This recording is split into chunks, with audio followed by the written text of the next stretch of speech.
Primero, muchas gracias, Pati, por la invitación a conversar.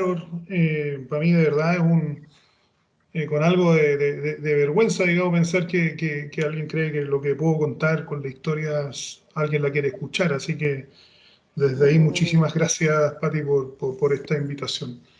Eh, Además, tal como dijo la Pati, soy socio de People Advisory en Iguay, pero soy socio en Iguay hace 2 semanas y 2 días, digamos.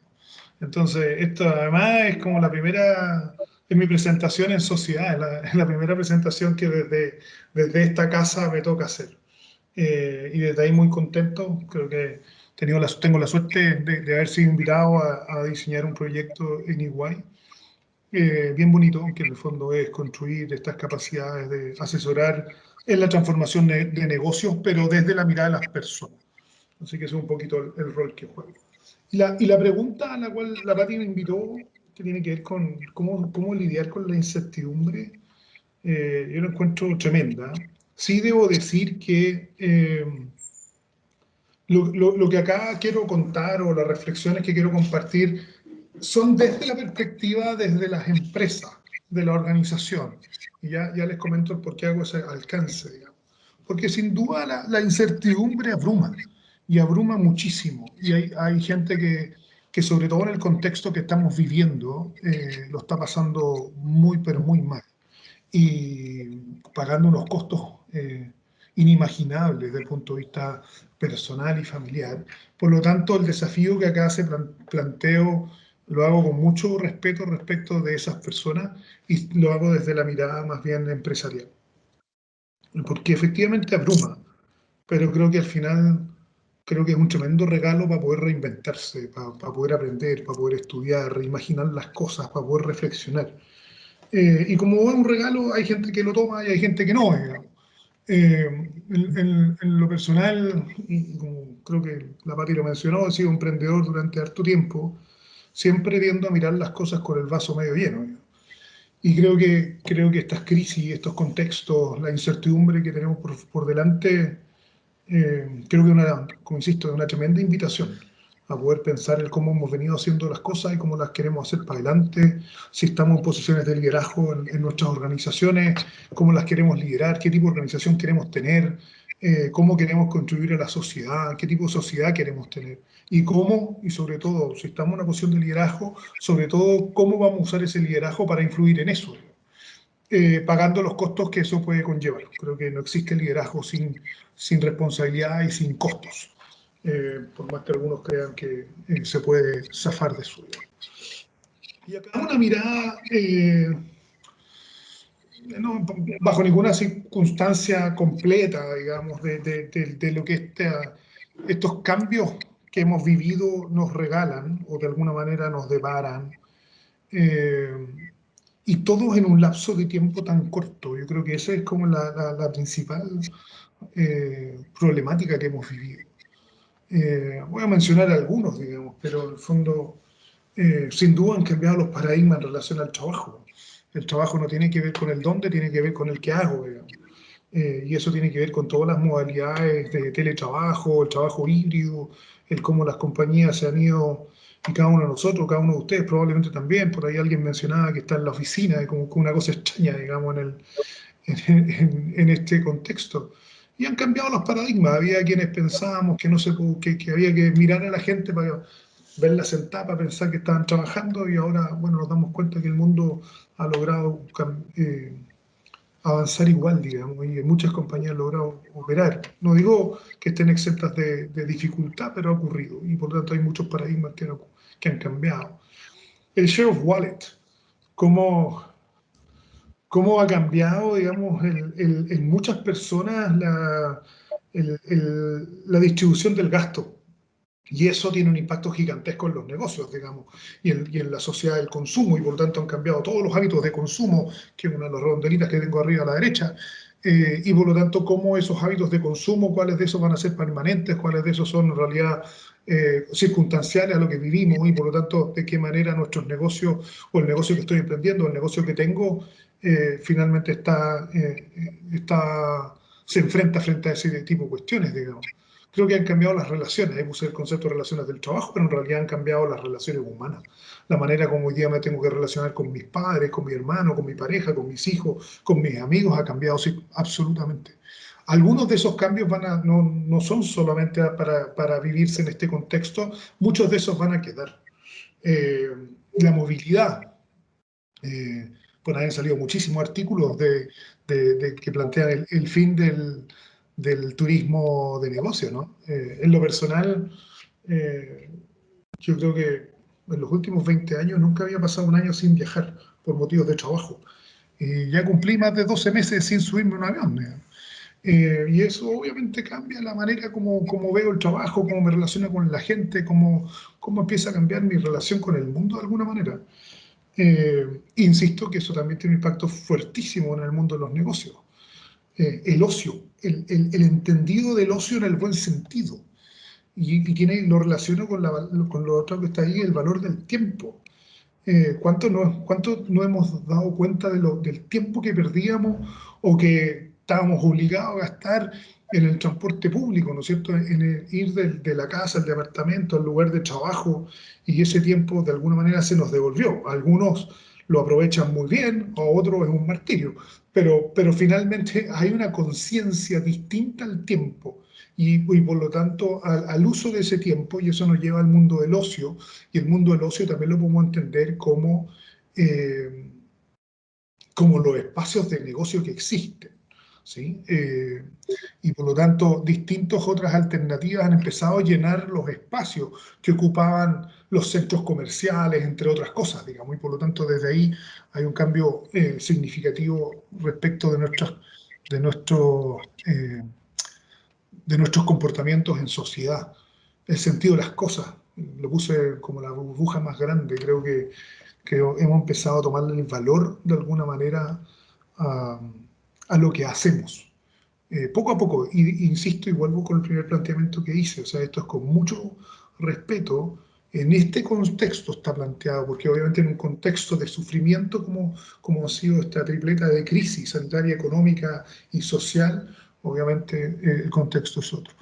Pero para quienes acá estamos, creo que el sentido de las cosas, el sentido del trabajo, el tratar de mirar un poco más allá, el demandar a nuestros empleadores, a nuestra empresa, demandarle un sentido mayor de lo que se hace, mayor de responsabilidad. Hace un ratito estaba en otra reunión donde hablábamos, recordamos en realidad todas esas discusiones que surgieron como reacción a las manifestaciones a partir del 19 de octubre del 2019 en relación a las brechas salariales. Y empezaron a surgir, ¿no es cierto?, esto es el desafío del 10X, empresarios y directores planteando que en sus compañías nadie ganaría menos de 500 lucas o algo por el estilo. Y por lo tanto empezamos a tener un sentido de las cosas y quienes trabajamos empezamos a demandar una mirada distinta. Entonces, el contexto que estamos viviendo desde el punto de vista de los negocios, más allá de lo que más se habla que tiene que ver con este tema del trabajo, del teletrabajo híbrido, en realidad ha impactado todas las dimensiones de los negocios. Creo que está dando un espacio de desarrollo de nuevos negocios y creo que negocios más tradicionales, anclados en un comportamiento de la sociedad determinado, obviamente hoy día se han visto obligados a tener que repensarse, reimaginarse, recrearse. De lo contrario, probablemente los días están contados, digamos, para muchos negocios. Eh, y creo que esa es un poco la invitación que creo que nos da esta incertidumbre. Una incertidumbre que por lo demás no se ve que vaya a terminar. Creo que si bien antes de fines del 2019 ya veníamos hablando muchísimo en el mundo de los negocios, cómo la disrupción dada por la tecnología venía a pasos agigantados y cómo la competencia en nuestros distintos negocios se iba a venir de distintos lugares. Nunca pensamos que nuestro negocio iba a ser impactado desde el mundo sanitario. Eso nos hace mirar, entender las cosas tal vez desde otra perspectiva. Sin duda, no creo, a la pregunta que la Pati me invitaba de cómo lidiar con esta incertidumbre, no creo que existan recetas, no, al menos yo no tengo ninguna y no he visto ninguna, pero sí creo que me permito compartir para esta conversa algunas reflexiones. En la medida que la escribía se me ocurrían más. De verdad que traté de poner solo tres, pero no me resultó, así que van a ver un poquito más de tres. La primera, creo que tenemos que ser agradecidos, creo que tenemos que ser humildes respecto del aprendizaje y sin duda empáticos con lo que ocurre. Yo creo que no hay manera de lidiar en el mundo de los negocios con lo que vive sin ir poniéndonos en los zapatos del resto, en los zapatos de mi socio, en los zapatos de mi jefe, en el zapato de la gente con quien trabajo, en el zapatos de los trabajadores, de los empleados, zapatos de mis clientes, de toda la gente que me rodea. Y creo que hay que ser agradecidos. Probablemente todos los que estamos en esta llamada, de alguna manera tenemos el espacio y las herramientas para conectarnos a esta llamada, y eso creo que nos pone en una situación particular. Y creo que tenemos que buscar, sobre todo quienes estamos en posiciones de liderazgo, buscar de verdad salir de toda esta tripleta de crisis con un aprendizaje. Eh, Creo que hay un deber ético de salir eh, crecidos de alguna manera hacia empresa y sociedad mucho más empática, mucho más humana. Creo que el dolor que mucha gente vive y que sigue viviendo tiene que honrarse, y la manera como cada uno de nosotros tiene para honrarla es, creo que, ponerle un toque más de humanidad a lo que hacemos y al cómo lo hacemos. Creo que eso es lo primero que nos permite lidiar con la incertidumbre respecto a lo que pasa, nos permite enganchar con la gente, nos permite enganchar con nuestra gente. Eh, y si bien puede sonar algo absolutamente etéreo, un tanto hipiento tal vez, yo creo que si uno empieza a analizar con profundidad el comportamiento de ciertas organizaciones, eh, podemos haber visto que hay brechas importantes de conexión de quienes están en posiciones de liderazgo con las personas que trabajan, incluso sus clientes. Un segundo elemento, creo que para la incertidumbre fundamental, es la diversidad. Y no lo digo desde la respuesta a la equidad, que sin duda soy súper partidario y creo que tiene que realizarse, sino en este contexto lo planteo a una diversidad de pensamiento. Lo planteo desde una perspectiva de sostenibilidad de las organizaciones. Hoy día las problemáticas son tan complejas que para poder entenderlas, creo que necesitamos distintos tipos de personas. Personas que piensen distinto, personas que hayan recorrido distintas calles, personas que tengan formación en distintos planos. De lo contrario, no somos capaces de entender las implicancias que puede tener los comportamientos de la sociedad en nuestros negocios. Mucho menos ser capaces de poder identificar las posibles soluciones que esas problemáticas puedan tener. Yo creo que hoy día todas las organizaciones van a requerir incorporar lo que ya tenían, ¿no es cierto?, ingenieros de distintos colores y distintos tipos, pero seguir fortaleciendo la incorporación de esos psicólogos, periodistas, urbanistas, diseñadores, antropólogos, sociólogos, solo por el hecho de poder entender lo que está pasando y las ramificaciones que eso tiene. Eh, y creo que en ese sentido rápidamente tenemos que dejar de lado toda la discusión que lamentablemente existe respecto de otras variables, ¿no es cierto? Respecto de la orientación sexual, respecto de si soy hombre o mujer, o lo que es género, lo que tiene que ver las generaciones, con básicamente las raíces culturales, ¿no es cierto?, que podemos tener, porque creo que tenemos que avanzar bastante rápido en la diversidad de pensamiento. Si no, quedamos cortos. Ejemplo, la manera como podíamos ver que ha cambiado la movilidad, de que los más jóvenes no tienen ningún interés en comprarse un auto. Eso impacta radicalmente las empresas de seguro, ni siquiera me voy a las de auto, que es lo obvio, pero impacta a las empresas de seguro. También impacta a quienes están trabajando en las estaciones de servicio, las que echan benzina. Y así, o sea, toda la ramificación de negocios que están detrás del hecho de ser dueño de un auto, ¿sí? Y por lo tanto, el cómo nosotros nos aproximamos a los comportamientos de la sociedad.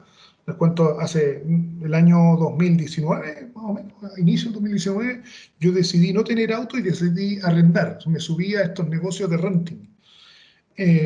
Y para mí sonaba extraordinario, y creo que la gente que empujaba, no sé si habrá alguien conectado de los negocios de renting de auto, que era una opción súper novedosa, en teoría más barata que comprarse un auto y tenerlo estacionado en la casa.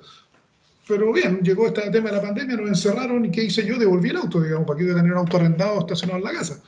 Bueno, ¿cómo podrá afectar ese negocio los cambios? ¿Cómo te imagináis hacia el futuro en que toda la movilidad de la sociedad está cambiando de paso agigantado cuando tenéis un negocio de renting y todo lo que está detrás? Eso es como un ejemplo. Ahora, creo que es fundamental tener claro que la diversidad sin inclusión no tiene ningún valor. Y acá, y aquí sí lo planteo de todo lo que se ha ido trabajando, de tener una sociedad mucho más inclusiva, organizaciones más inclusivas. No sacamos nada con tener gente diversa y que trae diversidad de pensamientos y que no las dejamos expresarse en libertad con todas las capacidades que tienen. Yo creo que ahí hay un trabajo fundamental que hacer. Insisto, sin duda tiene que ver con una responsabilidad ética respecto de las deudas que como organizaciones y sociedad tenemos, pero sobre todo, además, con una necesidad de sostenibilidad. Si no avanzamos en esta diversidad de pensamiento, probablemente vamos a quedar cortos respecto a entender los cambios de la sociedad y, por tanto, el cómo desarrollar los negocios en los cuales participamos. Creo que poco a poco nos fuimos dando cuenta de que no estamos aislados, que las organizaciones no funcionan solas, de que funcionan en red. Y hoy día se habla harto, sobre todo del mundo de los emprendedores, de los ecosistemas, pero desde el punto de vista de las empresas más establecidas, hoy día suena más bien a poesía que a un trabajo real de participar y entenderse en red. Y por lo tanto, ser actores en esa red y trabajar en conjunto con las redes, tener mapeadas las redes, saber cuáles son las incubadoras que más se relacionan con mi negocio, con una parte de mi negocio. Participar con las universidades, obviamente con los emprendedores, cuál es la profundidad que tienen, ¿no es cierto?, los proveedores respecto de esto, los distintos tipos de proveedores, las asociaciones gremiales, etcétera, digamos.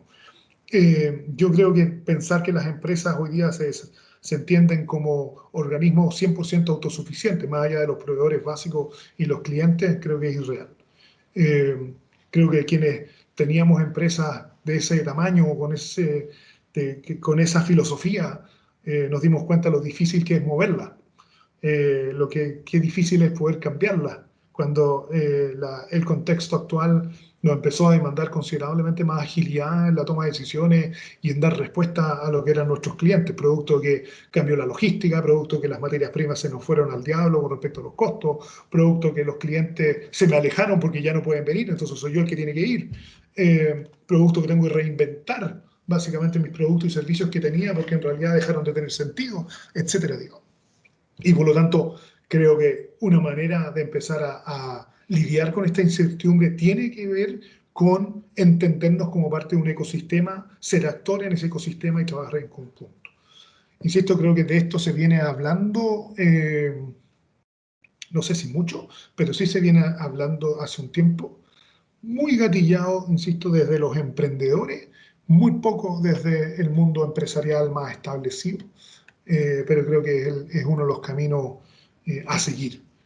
Sin duda que creo que es uno de los caminos más fuertes a considerar y creo que nos va a permitir lidiar con esta incertidumbre de manera más ágil, que creo que es una de las temáticas que también debería estar presente. Lo que decía, siendo livianos y ágiles.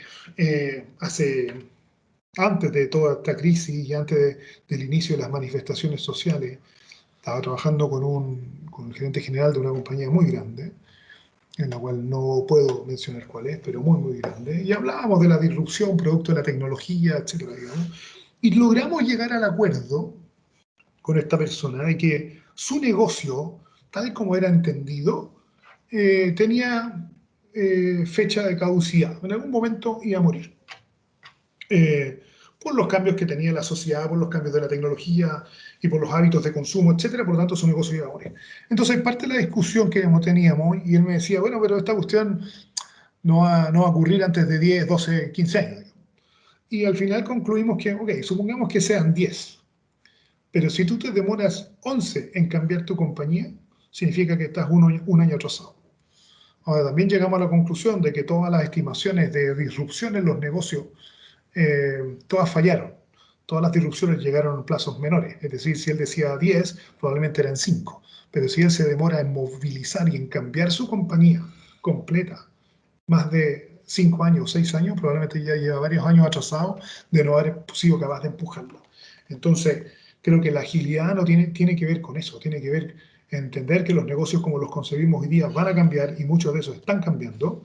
Ejemplos absolutamente manoseados y obvios son los de Uber, ¿no? O sea, los taxistas se dieron cuenta que Uber existía cuando había más Uber que taxi. Pasó lo mismo con Airbnb, había más dormitorios, más, ¿no es cierto?, habitaciones en Airbnb que hoteles en el mundo. Pero los hoteleros se dieron cuenta de eso cuando ya ya habían sido sobrepasados con creces, digamos. Y así hay muchos más negocios.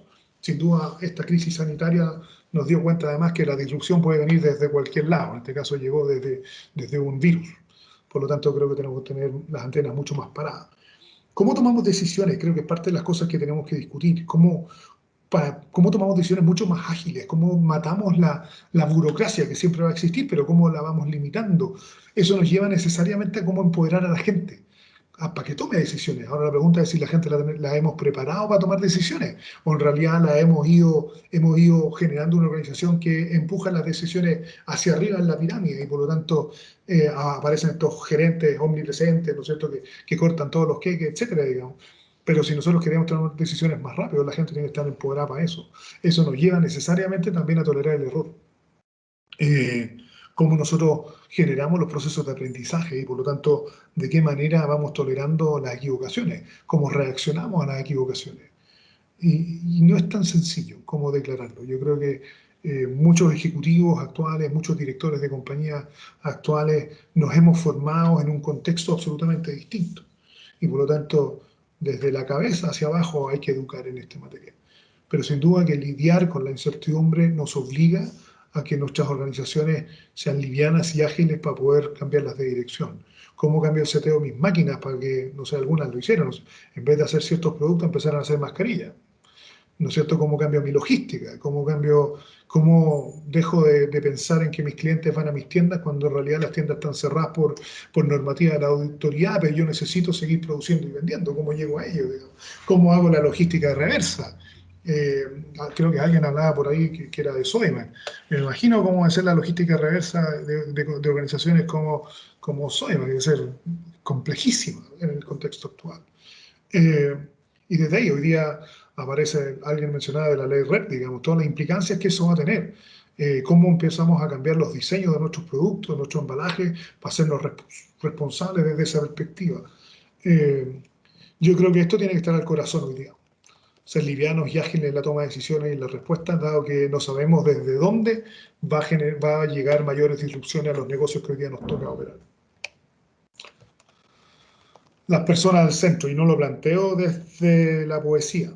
Yo creo que muchos de ustedes escucharon alguna vez que mi compañía está pasando desde estar centrada en el producto a centrada en el cliente, de Product Centricity a Client Centricity, y desde ahí el cliente al centro. Bueno, al final creo que nos quedamos cortos en toda esa discusión. Creo que la temática son las personas al centro en los distintos roles que las personas tienen como empleados, consumidores, pacientes, clientes, padres, líderes, etcétera, digamos.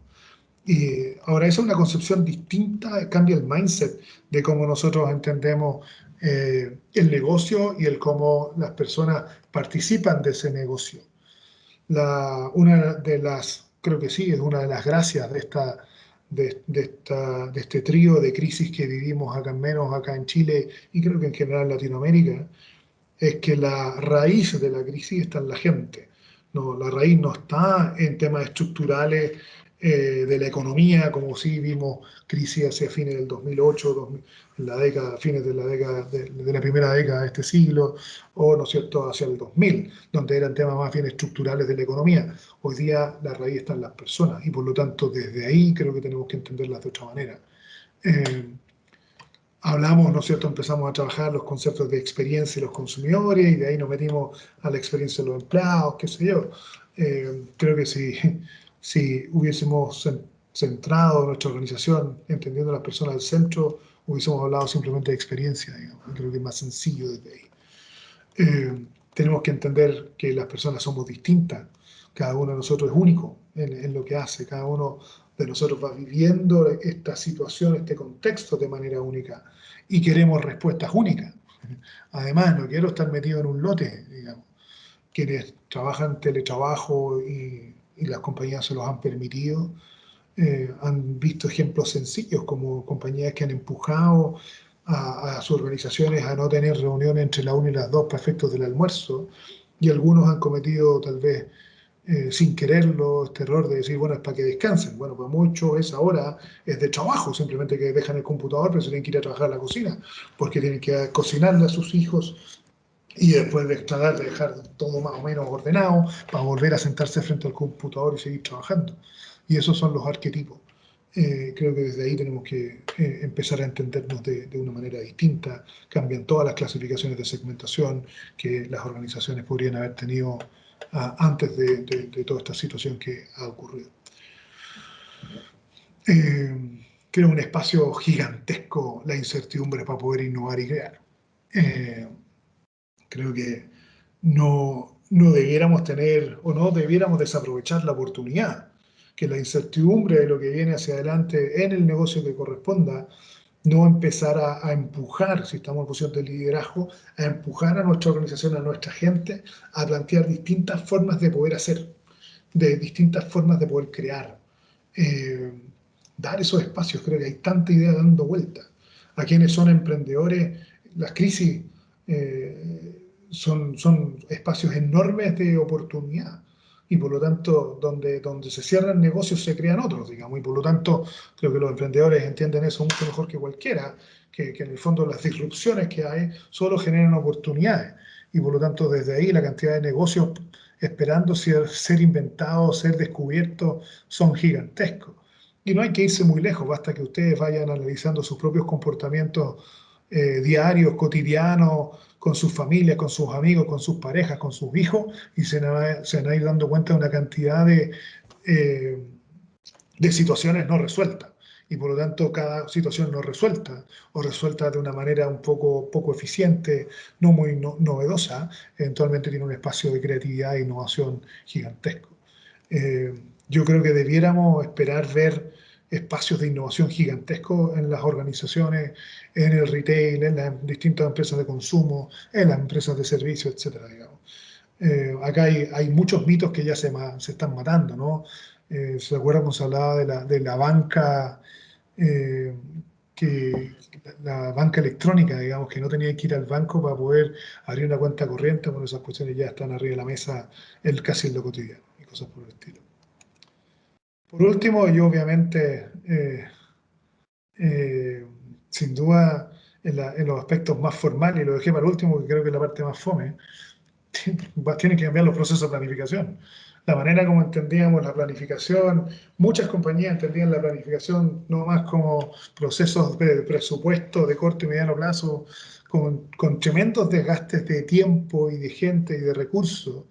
Las personas en los años calendarios normales, enero a diciembre, muchas compañías grandes empezaban a presupuestar en julio, digamos, o en julio, en agosto, con procesos que duraban como 3 meses, sin todavía tener claridad de cómo terminaba el año en curso. Yo creo que los procesos de planificación necesariamente tienen que ser más simples y esto pudiera ser un tanto contraintuitivo porque obviamente hoy día hay mucha más complejidad, muchas más variables que se deben incorporar. Pero creo que el mindset de la planificación tiene que ser más sencillo. Creo que tiene que ser con mucha más información, más data, e incorporando mucha más tecnología para esos procesos. Creo que si esa tecnología nos permite tener más ciclos, es decir, que podamos tener forecast de planificación constante con procesos mucho más cortos, creo que se hace mucho más sencillo. Ahora, muchas organizaciones se han visto obligadas a esto, digamos, desde organizaciones tan estructuradas como, y que miran el largo plazo como la minería, por ejemplo, ya sea por los cambios del precio, en el caso de Chile, por el cambio del precio del cobre, por los impactos que tuvo la logística, por las implicancias que tuvo la demanda, tuvieron que replanificarse, hasta organizaciones que operan en ciclos mucho más cortos, digamos, como todavía todas las empresas de servicio o retailizadas, digamos, que tuvieron que reinventarse. Y creo que también hay que planificarse con una mirada en el límite, ¿no? Eh, Creo que la planificación tiene que obligarnos a generar nuestra propia disrupción. Somos nosotros los que tenemos que crear, ojalá, la disrupción en nuestro propio negocio. Eso es como pegarse un balazo en el pie. Lo entiendo de esa manera, pero en realidad creo que si nosotros no nos sometemos a construir las posibilidades de ese balazo en el pie, de la disrupción de nuestro propio negocio, probablemente lo va a estar haciendo otro, o esa disrupción va a llegar desde otro lado. Y eso creo que nos suma a todos los elementos anteriores que estaba planteando respecto de cómo lidiar con esta incertidumbre. Por último, y aquí básicamente abro a la conversación, digamos. Creo que la incertidumbre solo abre espacio y posibilidades. La crisis sin duda nos invita a aprender y vuelvo a manifestar que desde este contexto que estamos y por lo tanto creo que lidiar con la incertidumbre es una opción de cómo queremos hacerlo. La pregunta es cuál va a ser la opción que cada uno de ustedes va a tomar, digamos. Así que desde ahí, muchas gracias. Abierto a preguntas y a conversar, que creo que esa también es parte de la invitación de este espacio, digamos. ¿Para ti? Dejar de proyectar. Bien, gracias, Marcel. Exactamente, este es un espacio abierto a conversación, así que los invitamos a preguntas o a compartir alguna experiencia, una reflexión sobre lo que presentó Marcel. Ahora sí, dejamos los micrófonos abiertos, las cámaras para los que quieran. Creo que hay alguien acá que levantó la manito. O por el chat. Sandro y Patricio levantaron la mano. Patricio levantó primero. Sí, hola. Hola, buenos días. Gracias por la invitación. Muy interesante la charla. Mira, tú mencionabas que una de las formas que las organizaciones debieran enfrentar esta incertidumbre, y que es una constante para el futuro, es darle cabida a conocimientos, habilidades de otras disciplinas, ¿ya? Estar abiertos a incorporar a sus dotaciones y darle espacio a otras especialidades que quizás no tienen mucho que ver con el negocio core que se viene haciendo. Pero si lo llevas a escala humana, personal, siento que eso es exactamente lo que tenemos que hacer nosotros con nosotros mismos. Cada uno en sus distintas formaciones, muy especializadas y seguramente que han demostrado con el tiempo ser una excelente manera de movernos en lo laboral. También tendríamos que estar muy abiertos a incorporar conocimientos que para nosotros son extraños. Me explico. Un ingeniero en tecnología, como es mi caso, ¿ya? Debería empezar a preocuparse por antropología, sociología, política, porque al final el mundo que viene y las cosas a las que se va a enfrentar son multidisciplinarias. Por lo tanto, incluso para navegar en una organización que se está preparando o que trabaja para vivir en esa incertidumbre, uno tiene que estar preparado. Eso significa no cerrarse, creo yo, a las habilidades que hemos venido arrastrando o nuestras competencias instaladas, sino que abrirnos a otras disciplinas que pueden ser en las antípodas de nuestros conocimientos, pero que son necesarias para poder dialogar, para poder aportar y para poder observar las oportunidades. Patricio, yo no puedo estar más de acuerdo contigo. O sea, más con la disponibilidad gratuita de conocimiento que hay disponible. O sea, hoy día uno puede acceder en español, o sea, el idioma ya no es barrera, los accesos no son barrera, a poder estudiar y aprender de distintas materias. Pero eso creo que a la base, Patricio, tiene algo súper relevante, que en el fondo es que cada uno de nosotros tenga la inquietud. ¿Ah? Que tenga la inquietud de querer meterse en otras cosas. Y eso conlleva a la reflexión inicial, que efectivamente, si queremos seguir teniendo cabida en el mundo laboral como es hoy, sin duda tenemos que abrir nuestro espectro a otras cosas. Tenemos que tener la capacidad de generar volver a generar tal vez quienes somos más viejos, la capacidad de asombro, la capacidad de maravillarnos con otras cosas, a buscar de alguna manera algo que nos incentive a leer cuestiones que no hemos leído nunca, autores que no hemos leído nunca. Claro, uno puede partir por aquellos que están más cerca, pero tratar de ir alejándonos un poquito, digamos, para meternos en otras materias. Yo creo que es fundamental lo que tú dijiste. Yo creo que más allá de que desde el punto de vista organizacional se empuje, yo creo que a nivel personal está el espacio, bueno, todos estamos conectados acá con computadores, por lo tanto, al menos en esta comunidad existe la posibilidad. El idioma, como digo, ya no es barrera y además es gratuito. Hoy día la cantidad de acceso que uno puede tener es enorme. Así que nada, yo creo que es básico lo que tú planteáis. Lamentablemente creo que todavía sigue habiendo algo de flojera mental en muchos espacios de muchas personas, digamos. Sí, yo había levantado la mano. Bueno, por un lado agradecer, buenísimo todo lo que estuviste expresando, Marcel, la verdad que súper interesante de vuelta, muy de acuerdo con todo lo que estábamos hablando, con todo lo que estuviste presentando. Hay algo que a mí me gustó la palabra que usaste, ¿no? Que por ahí es contraintuitivo, esto de por ahí tener una planificación más light o algo por el estilo, que estoy súper de acuerdo, creo que tenemos que ser mucho más ágiles, mucho más dinámicos ahora y hace falta mucho más capacidad de girar en un centímetro cuadrado, ¿no? Y la verdad, lo que yo estoy viendo, bueno, por ahí en la empresa que estoy trabajando o en otras organizaciones que tengo contacto, que por ahí por la incertidumbre, que por ahí gente como nosotros que venimos de tecnología o bueno, si no, no estaríamos por ahí en esta charla tampoco, que tenemos por ahí un mindset mucho más flexible y mucho más, o pretendemos que sea mucho más adaptable a estos entornos cambiantes, veo que está pasando lo contrario, ¿no? Veo que está pasando que mucha gente se está cerrando, se está asustando por esa incertidumbre y se está volviendo a recetas o intentando volver a recetas por esa incertidumbre, seguramente por el miedo, mucho más conservadoras, más cuadradas, ¿no? Yo vengo de un país, se darán cuenta por mi tono, de Argentina, donde cada vez que algo anda mal, volvemos a poner la peor receta que logramos, con la que logramos fracasar antes, ¿no? Como parte de nuestra cultura. Y estoy percibiendo eso un poquito me asusta. No me asusta a mí personalmente porque obviamente yo no voy a impulsar ese tipo de cosas, pero veo que eso no sé cómo transmitirlo, es un clima que siento, ¿no? Y eso de verdad que me preocupa. Y totalmente de acuerdo, lo estoy viviendo en mi equipo, yo estoy a cargo del área de tecnología aquí en mi empresa, y mi equipo es un equipo que está permanentemente aprendiendo cosas nuevas, tratando de meter cosas nuevas, justamente para mejorar y simplificar todos estos procesos de cambio, de adaptación.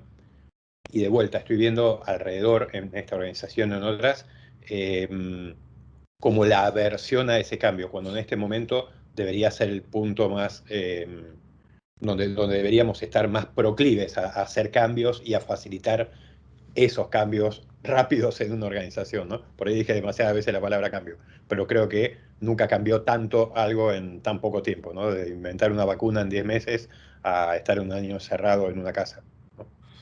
Yo creo que Sandro, diste en el clavo. Ahora, las personas todas reaccionamos de alguna manera frente a cierta incertidumbre o al riesgo de tratar de amarrarnos de algo que nos dé alguna seguridad en algún plano, digamos. Y yo creo que en quien está en la posición de liderazgo de las compañías también pasa lo mismo. O sea, finalmente los que están a nivel ejecutivo tendrán que responder a los dueños, directores, y bueno, frente a tanto cambio que está dando vuelta, frente a tanta pregunta que no tengo respuesta, es decir, bueno, ¿cuándo va a acabar y cuándo vamos a volver a los niveles de consumo anteriores? ¿Cuándo vamos a volver a los niveles de productividad que teníamos? Y todo ese tipo de cuestiones, y nadie puede tener una pregunta a eso. Bueno, ¿de qué me agarro? Y claro, me voy a agarrar necesariamente de aquellas fórmulas que alguna vez me dieron resultado, digamos. Por último, me van a permitir tener un relato a quienes me hacen las preguntas, un relato que es coherente, un relato sobre el cual tengo cierto grado de convicción. Ahora, insisto que creo que la gracia, dicho más, creo que el desafío más fuerte está en quienes tienen las posiciones de liderazgo. O sea, son ellos y ellas las que tienen que asumir el costo de poder empujar a sus organizaciones a hacer los cambios, a aprovechar esta crisis como una oportunidad. La simbología china, la palabra crisis son dos símbolos, uno que es crisis y otro que es oportunidad, riesgo y oportunidad. Yo creo que tienen que empujar eso hacia allá y tienen que estar dispuestos a pagar los costos que ese empuje conlleva. Insisto, creo que liderazgo sin costo no existe. Si alguien quiere liderar pero no pagar los costos de ese liderazgo, creo que está administrando, digamos, no necesariamente está liderando. Pero sin duda, yo convencido de que esos procesos, no sé muy bien de qué organización viene, Sandro, pero las organizaciones grandes, y acá veo varios que sí son de empresas grandes, de esos procesos de planificación eternos que partían literalmente en agosto de un año y terminaban, no en diciembre, terminaban en marzo del año siguiente, con la último cierre del proceso de planificación y la cantidad de recursos, entiéndase, plata, consultores, personas, horas metidas, creo que no tiene ni un sentido. Si ustedes miran solamente organizaciones estables como la minería, lo digo así porque obviamente proyectan muy a largo plazo, ¿cómo varió el precio del cobre desde inicio del 2010-20 a la fecha que tenemos hoy día? ¿Cómo van cambiando la estructura de los inventarios? ¿Cómo cambió, ¿no es cierto?, el mercado asiático desde el punto de vista del consumo? Ahora, si eso lo llevamos a un mundo que tiene ciclos mucho más cortos, como el retail, no sé, bueno, desde las definiciones de la autoridad de que se abren las tiendas, que se cierran las tiendas, que se abren las tiendas, pero hay ciertos productos que no se pueden vender en un plazo. La semana pasada se abrieron, se quitaron las limitaciones. Bueno, ¿cómo los que están detrás de todos esos negocios reaccionan? Yo creo que estamos obligados a empujar ciclos más cortos, aunque no nos guste. Yo creo que no nos queda otra, Sandro, en empujar en esa línea. Sí, absolutamente de Marcel, acuerdo. Totalmente de acuerdo. Muchas gracias. tenemos muchos manitos arriba acá. Natalia Molteni. Hola, ¿qué tal, Patricia? Marcel, ¿cómo estás? Espero que bien.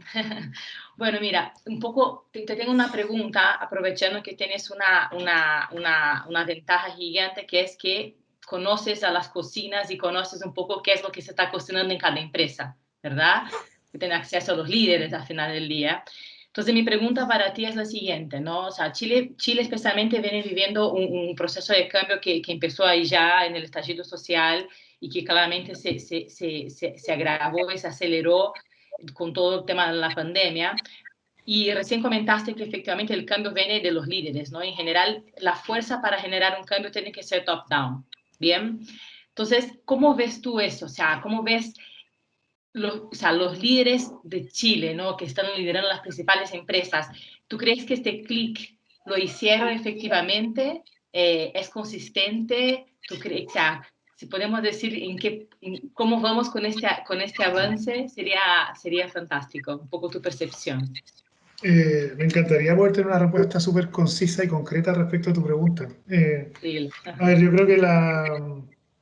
creo que todos quienes estamos en una posición de liderazgo estamos rindiendo examen, o hemos estado rindiendo examen desde el 2020 o fines del 2019 a la fecha.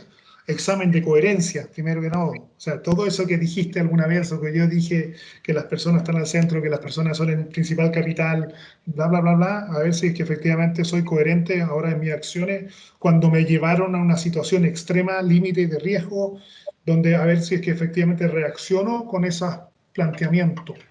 Yo creo que ese examen lo vamos a seguir viviendo durante este 2021. Todavía no hemos salido de ahí. También lamento, es una percepción personal, yo creo que muchos vamos a reprobar el examen. Y este es un examen que los que son chilenos y estudiaron en la universidad, aquí no hay examen para marzo, vamos a reprobar el examen, vamos a salir mal evaluados. Esto no quiere decir que nos vayan a echar, ni mucho menos, simplemente que la organización, las personas que trabajan con nosotros, los empleados, los trabajadores, van a tener una concepción distinta a lo que hacíamos. Ahora, creo que esta crisis también ha permitido que los líderes, muchos, se conectaran con su gente. Realmente, nos dimos cuenta, porque fuimos presionados, tal vez, pero da lo mismo la razón, pero nos dimos cuenta de lo que significaban esas brechas salariales con estos impulsos de desafío 10X, o cuando Andrónico salió diciendo que nadie en su organización va a pagar, ¿no es cierto?, va a ganar menos de 500 lucas, y muchos nos empezamos a hacer la pregunta, ¿cuánto gana nuestra gente? Empezamos a hablar del sueldo ético, cosa que en el día a día, en el cotidiano de las conversaciones de la empresa, no era una conversación cotidiana, empezó a ser cotidiano. Después se metió la crisis sanitaria en marzo del 2020 y esa conversación quedó un poquito stand-by. Pero cambió a otra, nos empezamos a entender la vulnerabilidad de nuestra gente, con quién vivía, dónde vivía, si vivían con los padres, con los abuelos, qué sé yo. Empezamos a entender, a entender de alguna manera la vulnerabilidad y en algunos casos la precariedad de la asistencia médica o sanitaria que tenían. Yo creo que todo eso sí va a terminar en aprendizajes. Todo eso sí va a terminar en aprendizaje, con mejores organizaciones, con mejores empleos, y por lo tanto va a decaer necesariamente en una sociedad más empática humana. Insisto, yo soy emprendedor de ADN y por lo tanto veo siempre el vaso medio lleno. Ahora, también hay una mirada, y esto no es palabras mías, alguien me lo dijo, si uno mira el 2019, el 2020, el 2021, en un espectro temporal mucho más amplio, del siglo XX y del siglo XXI, perfectamente esto puede ser una casualidad en el tiempo.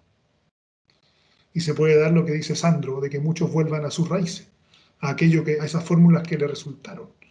Y por lo tanto, puede terminar en que no aprendimos. Ahora, asumo que el hecho de que alguien me invite a esta conversa y que 60 de ustedes se sumen, algo de estas reflexiones quedan, y así en las otras que están existiendo, ¿no? Porque hay muchas. Yo creo que va quedando y yo creo que vamos aprendiendo. Y tengo en lo personal, yo tengo una creencia afirme en los jóvenes, en los millennials, los centennials, que de verdad están empujando a quienes estamos en posiciones de liderazgo a mirar las cosas de otra manera. Nos están obligando de alguna manera a ponerle sentido a las cosas, a no pasar por alto cuestiones. Son irreverentes, lo cual es re bueno porque nos cuestionan a cosas que las entendíamos como establecidas. Yo creo que hay que darle paso a eso. Hay que darle mucho paso a eso. Bien, gracias. Gracias. Tenemos acá también al Richie González. Ricardo,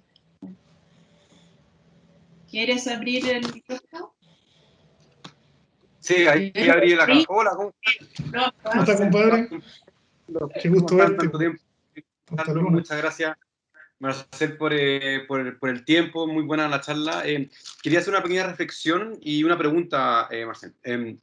La reflexión es que en mi rol de consultor y de académico me ha tocado en los últimos 6-8 meses integrar capacidades de innovación, de design thinking, de design sprint, de metodologías de co-creación en distintas empresas, sobre todo desde las gerencias de talento, gerencias de personas, gerencias de recursos humanos.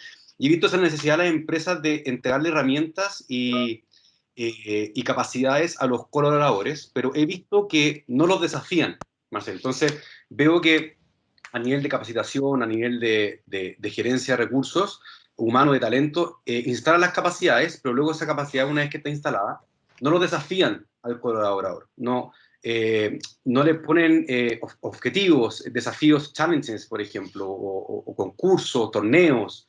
Entonces, mi visión, Marcel, de las compañías es que el futuro de las empresas está en sus personas. El futuro de las empresas, más que los clientes, está en las personas internas, y son ellos quienes deben innovar y deben reinventar la empresa. Entonces, dada esta reflexión, me gustaría que me contaras o nos contara tú aquí alguna experiencia que hayas tenido tú o algún cliente o empresa que esté haciendo las cosas bien, es decir, poniendo al colaborador en el centro de su transformación, entregando herramientas y poder gestionar esa innovación mediante espacios, como por ejemplo, no sé, lo hace Google, que tiene su espacio del 20% para que los colaboradores puedan transformar la empresa, puedan crear productos y servicios. Entonces, ¿qué empresa lo está haciendo bien, Marcel? ¿Qué casos tienes que lo puedas contar de manera más práctica? No sé si hay algunos resultados que hayas visto por ahí o alguna empresa que tenga algún número, por ejemplo. Esa es la pregunta, reflexión para ti. Aquí lamento el no poder poner casos con nombre y apellido, producto de que todas las cosas que hago como asesoría tienen un contrato de confidencialidad y por lo tanto para poder contar un caso necesito tener la autorización de quienes correspondan. Así que les pido disculpas por eso. Sí creo que hay hartas empresas empujando cuestiones. Yo creo que, déjame poner ejemplos más concretos. Creo que, de nuevo, yo he trabajado harto en minería y por eso lo traigo a colación, pero las mineras hoy día están todas reinventándose desde el punto de vista de cómo operan, entendiendo, y no estoy diciendo con esto que sean perfectas, pero sí, hoy día los camiones de BHP se operan desde la calle Cerro Colorado en Las Condes, digamos. Sí, hace un par de semanas atrás los bronces se empezó a operar desde Vitacura, que en el fondo es de Anglo American. Y eso requiere que alguien tomó una decisión de verdad ser disruptivo, en el sentido de entender que esas tremendas maquinarias, o sea, los camiones no son chiquititos, digamos, y las palas tampoco, y las perfos tampoco, y las podemos manejar de manera autónoma, haciendo el uso extensivo de la tecnología. Me sigo en esa misma línea, en esa misma industria, cuando esta información pública, cuando el presidente de BHP a nivel global dice y desafía a su organización de que quiere que a un cierto año el 50% de la dotación sean mujeres, sin trampa, no todas en recursos humanos y en marketing, digamos, sin trampa, eso obliga a desafiar a la organización respecto de cómo entender el trabajo.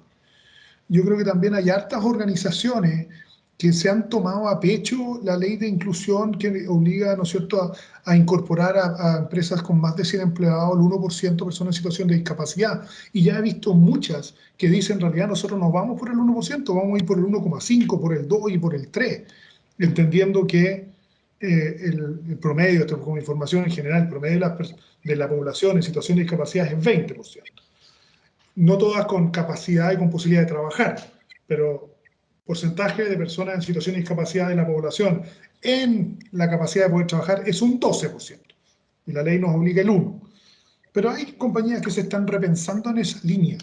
Yo creo que los espacios de innovación, no sé, lo que uno puede ver en la calle con los procesos que hace Enel, lo que hace Copec con respecto a todo lo que tiene que ver con la movilidad de los autos eléctricos y empezando a instalar, ¿no es cierto?, estos centros de carga en distintos lugares, en los malls, en las oficinas, en las casas, etcétera, digamos. Yo creo que son innovaciones que probablemente hoy día todavía no se pagan. Desde hace mucho rato que vemos compañías como, esto insisto que es público, Banco Estado Microempresas, que pavimentó el camino desde el mundo de los microempresarios, ¿no es cierto? Y aunque no estuviesen bancarizados, los entendió como personajes, como emprendedores, y desde ahí les dio un espacio. Y desde ahí entraron los bancos de Chile, BCI, los demás. Yo creo que vienen emprendiendo e innovando hace mucho rato. Yo creo que hay mucho caso, Richie, en ese sentido. Hay mucho ejemplo que se puede tomar, se puede buscar. Creo que los emprendedores, creo que, bueno, nosotros nos conocimos en ese ámbito, digamos, emprendedores que son absolutamente resilientes, que desafían el statu quo, que desafían en los modelos de inversionistas, ¿no es cierto? Yo creo que en ese sentido, yo soy bien optimista, yo creo que veo mucho espacio de cambio en esa línea. Y hoy día estas crisis están obligando a otros que tal vez están un poco más atrás a repensarse y a recrearse. Cosa de ver cómo ha proliferado el e-commerce en todas sus dimensiones. No sé si hay alguien de Falabella acá, pero Falabella, los retailers locales, Falabella, París, Ripley, qué sé yo, cómo empiezan a empezar a compararse con los Amazon que no estando acá parecieran ser que están en la esquina de tu casa, o ¿no es cierto? ¿Cómo se llama? Hay otro más grandote, ando buscando aquí Mercado Libre, digamos, y así hay otros de esos que empiezan a aparecer literalmente como estuvieran en la esquina de tu casa, y por lo tanto creo que están siendo desafiados y sin duda van a salir con innovaciones súper fuertes, tomando las capacidades, las competencias que tú misma estás mencionando que están incorporando en la organización. Probablemente en algunos espacios es lento, Richie, pero yo creo que sí está ocurriendo. Y tenemos Marcel. un montón de preguntas. Tenemos aquí a Xavier Santiago Cabrera contando que tienen un programa en su empresa de innovación en seguros, que le encantaría contar el caso. Solo que nosotros tenemos un happy problem acá, que nos faltan 2 minutos para terminar la sesión. No sé si alcanza. Bueno, gracias Patricio. Me tomo 30 segundos más que nada para darle un caso con nombre y apellido, como justo decía Marcela a Richie. Nosotros trabajamos en la compañía Seguros Equinocial en Ecuador, y nosotros ya tenemos este programa por alrededor de 5 años. Es un programa que lo diseñamos justamente con ese enfoque. Plantear retos y darles el camino, el proceso, los canales a los colaboradores internos para que ellos mismos empujen los proyectos de innovación. Ahora, lo que sí te digo es, no es tan sencillo como se imagina, especialmente porque tienes un componente súper crítico. El día a día y la continuidad de tu trabajo les va a consumir a los colaboradores. Hay una parte súper importante a darte cuenta y a levantar el momento de establecer tus procesos y cómo vas a guiar a los colaboradores en este proceso de innovación. Hay que romper ese paradigma de creer que la innovación o estos procesos de transformación son un espasmo de creatividad que te levantaste, te imaginaste así que vas a cambiar el mundo o el último iPhone, lo que sea, y eso no, nada que ver. O sea, eso más bien frustra muchísimo internamente. Entonces, más bien, si tienen una pregunta, con muchísimo gusto, pues ahí tienen mis datos, me pueden mandar por interna, les puedo compartir mis datos para poder agendarnos un pequeño talk y poder compartirles nuestra experiencia con todo. Como les digo, ya tenemos una madurez bastante interesante y los resultados han sido súper importantes. Les doy un ejemplo a partir de este programa han salido proyectos de optimización interna, al igual que nuestro seguro de mascotas, que se llama PetSafe.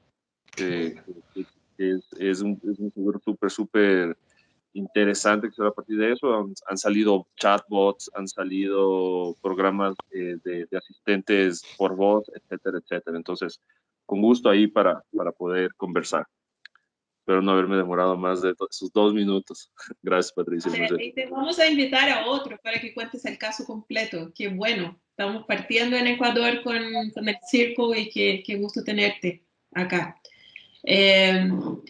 Van a quedar algunas en el tintero, lo pueden dejar, puedo dejar el chat abierto, pero estoy súper contenta porque se dio una instancia de verdad de conversación, que eso lo que nosotros buscamos acá es, aparte que en ese momento que necesitamos compartir, necesitamos conversar, reflexionar, y esos espacios que teníamos antes de tomar el cafecito, ya no es tan presencial, pero sí lo podemos seguir haciendo acá de otra forma hasta que podamos volver. Yo digo del cafecito porque con Marcel somos fanáticos del café, nos encanta. Hay un par de cafeteros por ahí, el Richie también.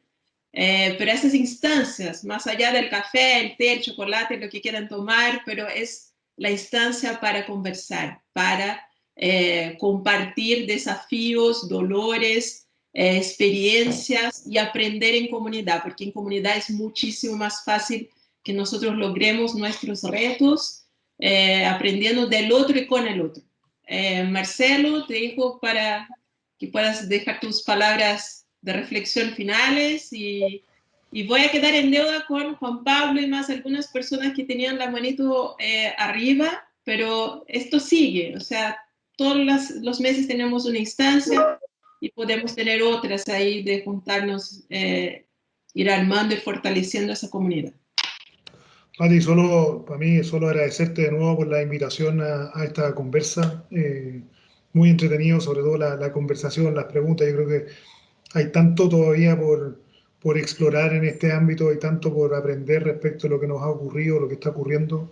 Y para mí la última reflexión tal vez es que todos quienes están acá y tienen algún espacio de liderazgo, que lo consideremos con la responsabilidad y la ética que conlleva, que el costo de que muchas y muchos están pagando en esta crisis no sea en vano. Creo que esa es la responsabilidad que tenemos desde el espacio de libertad que cada uno tiene y desde el espacio de influencia que cada uno tiene. Y eso parte en la casa, con los amigos, con la pareja. Yo creo que es la responsabilidad que tenemos y es la manera que tal vez más simple que tenemos de poder entregarle a todas las personas que están sufriendo hoy día. Así que muchas gracias por ti. Vale, muchas gracias a todos. Lo grabamos, así que va a estar disponible para que puedan revisar, para que puedan compartir con su equipo, con las personas que crean que sea importante esta conversación. Así que gracias y los dejo invitados al próximo, solo que nos sigan en redes sociales y van a tener ahí la invitación. Y a los que ya están en la comunidad, en la red, les va a llegar, seguramente. Así que un abrazo a todos, muchas gracias por la asistencia. Gracias a todos, gracias Pati, muchas gracias Marcelo. Gracias Marcelo, gracias Pati. Javier, chao, chao. Un montón de caras conocidas, qué gusto verlos. Gracias a todos, muy bueno.